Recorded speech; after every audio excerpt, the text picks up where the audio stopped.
आस्तिक पर्व त्रयोदशो अध्यायः।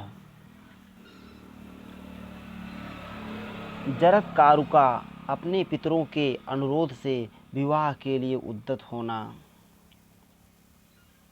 शौनक जी ने पूछा, सूत जी, राजाओं में श्रेष्ठ जन्मेजय ने किस लिए सर्पसत्र द्वारा सर्पों का अंत किया? यह प्रसंग मुझसे कहिए। सूत नंदन, इस विषय की सब बातों का यथार्थ रूप से वर्णन कीजिए। जब यज्ञ करने वाले पुरुषों में श्रेष्ठ विप्रवर आस्तिक ने किस लिए सर्पों को प्रज्वलित अग्नि में जलने से बचाया, और वे राजा जन्मेजय जिन्होंने सर्पसत्र का आयोजन किया था किसके पुत्र थे, तथा द्विजवंश शिरोमणि आस्तिक भी किसके पुत्र थे, यह मुझे बताइए।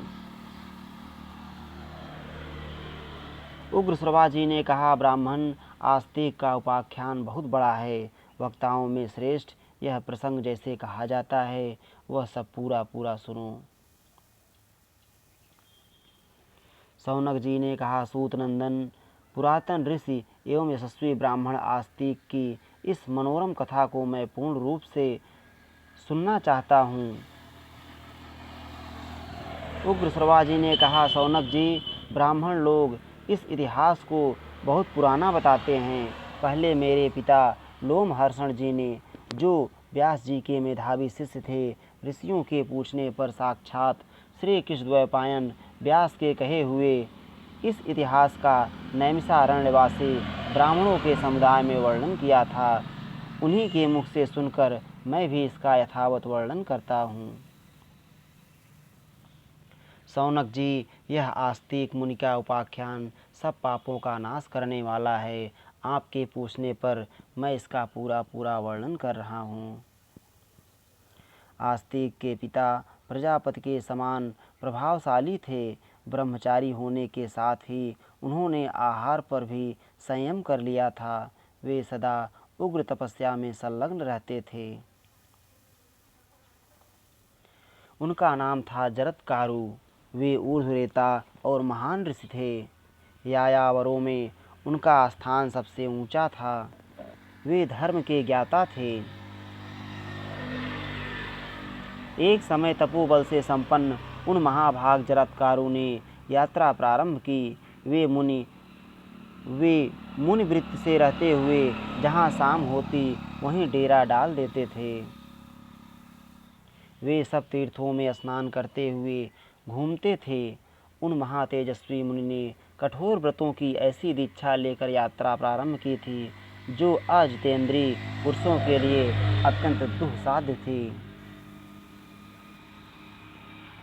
वे कभी वायु पीकर रहते और कभी भोजन का सर्वथा त्याग करके अपने शरीर को सुखाते रहते थे।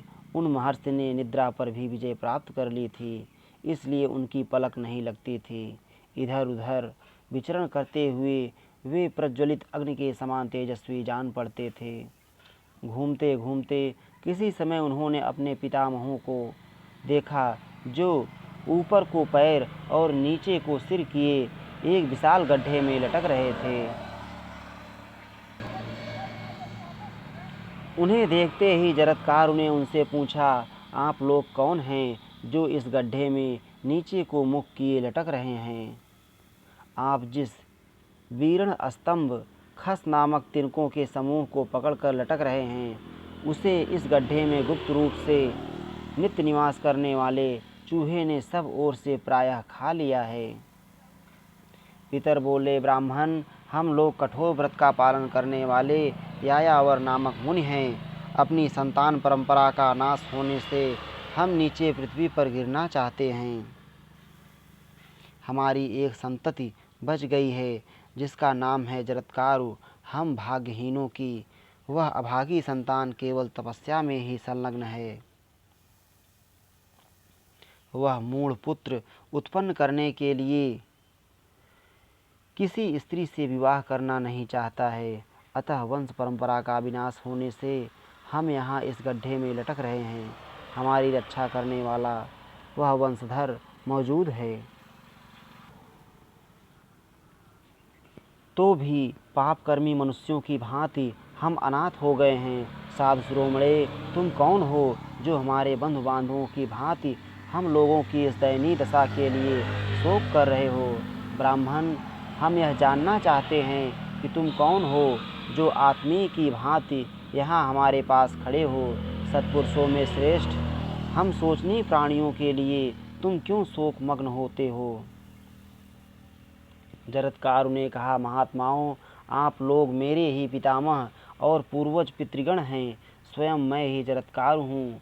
बताइए, आज आपकी क्या सेवा करूँ?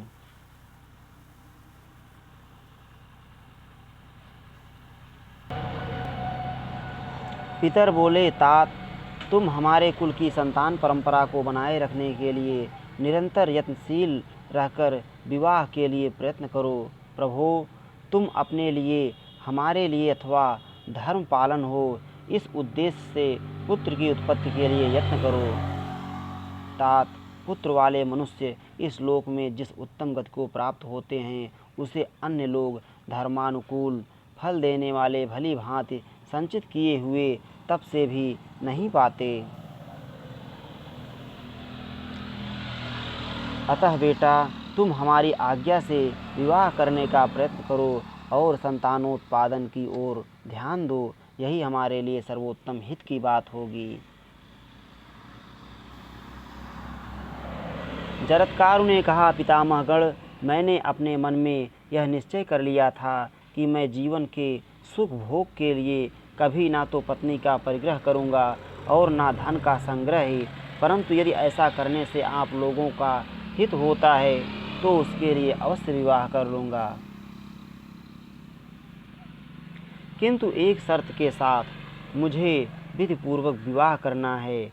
यदि उस शर्त के अनुसार किसी कुमारी कन्या को पाऊँगा तभी उससे विवाह करूँगा, अन्यथा विवाह करूँगा ही नहीं। वह शर्त यूँ है, जिस कन्या का नाम मेरे नाम के ही समान हो, जिसे उसके भाई बंधु स्वयं मुझे देने की इच्छा से रखते हों और जो भिक्षा की भांति स्वयं प्राप्त हुई हो, उसी कन्या का मैं शास्त्रीय विधि के अनुसार पाणिग्रहण करूँगा।